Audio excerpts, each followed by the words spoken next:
सुप्रभात मेरे प्यारे बच्चों।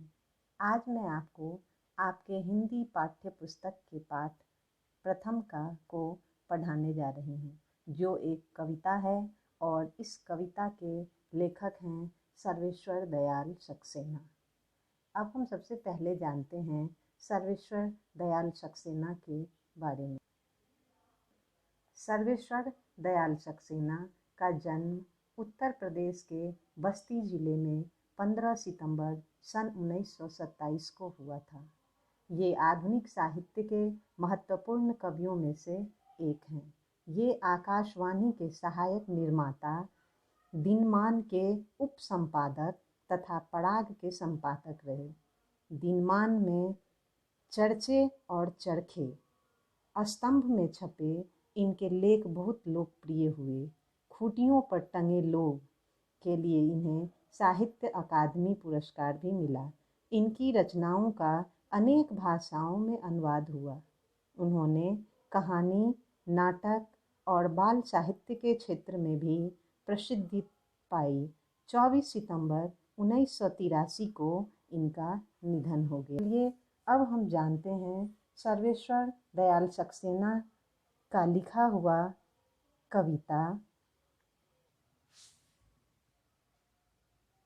सर्वेश्वर दयाल सक्सेना का लिखा हुआ कविता थोड़ी धरती पाऊँ। थोड़ी धरती पाऊँ में हम लोग पढ़ेंगे कि उन्होंने इस कविता के माध्यम से हम लोगों को क्या बताने की कोशिश की है। थोड़ी धरती पाऊँ कविता के माध्यम से उन्होंने हमें यह बताने की कोशिश की है कि हमें पेड़ पौधे अधिक से अधिक लगाने चाहिए, क्योंकि ये जो पेड़ पौधे होते हैं वो हमारे लिए अधिक लाभदायक होते हैं। तो आइए देखते हैं कि उन्होंने इस कविता में क्या कहा है। वो कहते हैं, बहुत दिनों से सोच रहा था थोड़ी धरती पाऊँ, उस धरती में बाग बगीचा जो हो सके लगाऊं। कवि कहते हैं कि मैं बहुत दिनों से सोच रहा था कि मुझे कोई ज़मीन मिल जाए, थोड़ी सी खाली धरती मिल जाए जिस पर कि मैं पेड़ पौधे लगा सकूं। और क्या करूं, पेड़ पौधे कुछ लगाऊं और एक बगीचा बनाऊं। आगे कवि कहते हैं, खिले फूल फल चिड़ियाँ बोले, प्यारी खुशबू डोले, ताजी हवा जलाशय में अपना हर अंग भिगोले। कवि इस लाइन के माध्यम से हमें बताना चाहते हैं कि जो पेड़ पौधे हम लगाएं उससे क्या हो, फल फूल खिले और जो चिड़ियाँ हैं, पक्षी है, वो यहाँ पर आकर बोले, और जो फल फूल खिले उसके क्या हो, प्यारी खुशबू आएगी, और जो प्यारी खुशबू है वो चारों तरफ फैल जाए, और जो ताज़ी हवा है वो जब यहाँ से गुजरे तब यहाँ जो तालाब है उसमें अपना हर अंग भिगो ले। अब आगे का लाइन हम पढ़ते हैं। आगे का लाइन है, लेकिन 1 इंच धरती भी कहीं नहीं मिल पाई, एक पेड़ भी नहीं कहे जो मुझको अपना भाई। कवि कहते हैं, लेकिन 1 इंच धरती जो है उन्हें कहीं नहीं मिल पाई, तो उन्हें अफसोस हो रहा है। कवि को बहुत ही अफसोस हो रहा है कि कहीं भी 1 इंच धरती उनको नहीं मिल पाई। उन्होंने पूरा खोज लिया इस विशाल दुनिया में, पर उन्हें 1 इंच भी धरती कहीं नहीं मिल पाई जहाँ कि वो पेड़ पौधे लगा सके। तो उन्होंने एक भी पेड़ नहीं लगाया, क्योंकि उन्हें पृथ्वी मिली ही नहीं, कोई खाली जगह नहीं मिला। तो एक पेड़ भी ऐसा नहीं है जो उनको अपना भाई कह सके।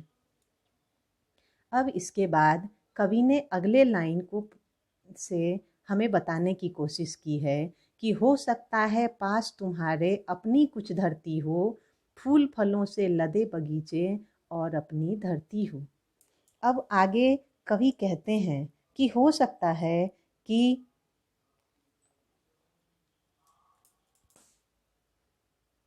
तो कवि कहते हैं कि मैंने तो पूरा संसार देखाया, पर मुझे 1 इंच भी ज़मीन नहीं मिली।